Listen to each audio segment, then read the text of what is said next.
Муса алейхиссалам Аллах Таала менен түзмө-түз сүйлөшкөн пайгамбар Аллах Таалага суроо берет экен: "Я Раббым, сен бул дүйнөдө менден дагы улуураак, менден дагы даражасы бийик бир нерсени жараттыңбы?" деп сураганда Аллах Таала Муса алейхиссаламга жооп берет: "Эй Муса, кыяматка жакын Мухаммед алейхиссаламдын үммөтү келет. Алар ооздору агарып, өңү бозоруп, орозо кармашат. Ошол алар ооз ачар убагына келгенде, күн батканда ооз ачар убагына келгенде, сен менен мен сүйлөшкөндө ортобузда 70.000 перде бар дейт экен да, 70.000 парда бар деп айтат.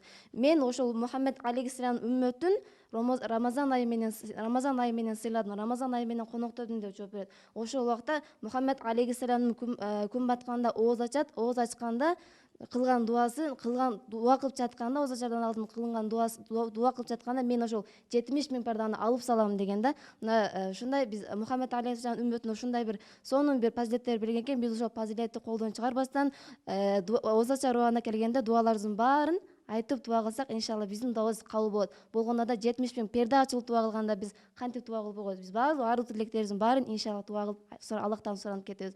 Баарыбыздын тутуп жаткан орозобуз кабыл болсун. Алла ыраазы болсун, орозоңуз кабыл болсун.